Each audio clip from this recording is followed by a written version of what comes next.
En juin 2017, la ville a inauguré le parc de la Patte d'Oie, après 20 ans de reconquête de cet espace naturel qui devient le plus grand espace vert de Gonesse et le véritable poumon de la ville. C'est un parc qui est réservé aux piétons, quelques vélos, des chevaux, et en fin de compte, c'est en dehors de tout ce qui est véhicules et bruit et tout ça. Donc on sera quand même quelque part un peu plus dans la nature qu'avant. Le parc de la Patte d'Oie était encore une décharge il y a à peine plus de 20 ans. À son arrivée à la mairie, Jean-Pierre Blazy a décidé de réhabiliter le parc pour lui redonner son charme d'antan. Jusqu'au milieu du XXe siècle, l'actuel parc était une zone agricole encore cultivée, avec de nombreux jardins, avant de devenir une décharge à la fin des années 50. C'est un espace de plus pour passer du temps en famille, avec ses amis, etc. Je pense que c'est une bonne chose.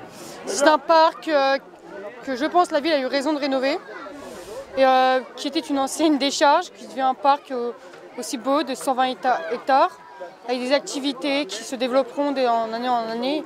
La population aujourd'hui, en se réappropriant ce parc, il faut qu'elle nous aide à le construire pour les générations futures.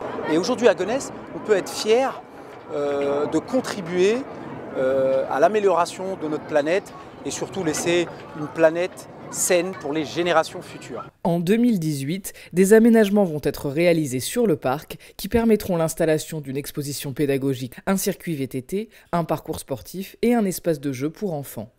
Des actions pédagogiques seront également menées avec des classes des écoles de la ville. Dans le courant du mois de janvier, le lit de béton dans lequel circule le Croult va être cassé pour retrouver un lit naturel. Les équipes du SIA sont en train d'aménager la zone pour qu'il emprunte un ancien méandre de la rivière. Les rives du Croult vont être transformées en zone écologique. Le SIA a également souhaité favoriser la biodiversité au travers de nouvelles plantations. Cette zone humide de 12 hectares sera un espace riche en biodiversité dans la ville, aussi bien en termes de flore que de faune. Redonner son cours naturel au Croult permettra également d'améliorer la qualité de l'eau par une gestion plus naturelle et qui corrige les erreurs du passé. Enfin, le nouveau lit du Croult était un impératif pour la qualité de vie des habitants du quartier du Vinoy. Il permettra de prévenir les risques d'inondation. Les bords des berges seront aménagés de telle sorte que l'eau pourra s'épancher de part et d'autre sans pour autant provoquer d'inondation dans le quartier du Vinoy. Comme pour le parc de la Patte d'Oie, notre objectif est de faire en sorte de corriger les erreurs du passé, de rendre à notre patrimoine environnemental son cadre naturel et donc de ramener de la biodiversité à Gonesse. Ce sont des questions primordiales dont nous sommes saisis sur la ville et tout cela nous le faisons avec la volonté d'améliorer le cadre de vie des concitoyens, des Gonessiens. Redonner au Croult un lit naturel va aussi permettre de lutter contre les inondations du quartier du Vinoy. Et donc avec ces nouveaux aménagements, le SIA, le syndicat, a prévu une zone de déversement, si on peut le dire comme ça, sur les berges. Et en cas de débordement, les habitants du quartier de Vinoy seront bien évidemment à l'abri.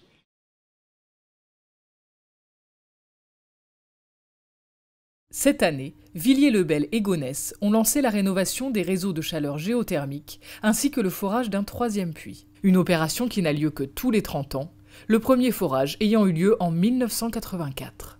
Le principe de la géothermie consiste à extraire la chaleur de la terre en puisant l'eau chaude du sous-sol. Avant d'être un engagement écologique, l'adoption de la géothermie à Villiers-le-Bel et Gonesse fut d'abord un choix économique. Suite aux chocs pétroliers successifs des années 70, ces villes ont fait le choix de la géothermie afin de ne plus dépendre de la fluctuation du prix du baril de pétrole. 33 ans plus tard, Villiers-le-Bel et Gonesse bénéficient d'une réduction de la TVA à 5,5% accordée aux communes dont les réseaux de chaleur utilisent au moins 50% d'énergie renouvelable dans leur mix énergétique. Nous allons être à un mix énergétique de plus de 60%, c'est-à-dire que en réalité, ce secteur, qui fait partie des secteurs les plus défavorisés de notre territoire, va bénéficier de la géothermie à très haut niveau et donc va bénéficier de coûts de la chaleur qui est un des plus faibles de l'Île-de-France. Et pour que les locataires ne payent que l'énergie consommée au mètre carré près, le syndicat des locataires a fait adopter l'installation de compteurs. Une manière de concilier protection de l'environnement et accès à des services moins coûteux pour une population à faible revenu. Au total, ce sont près de 7 500 logements qui vont bénéficier de la géothermie.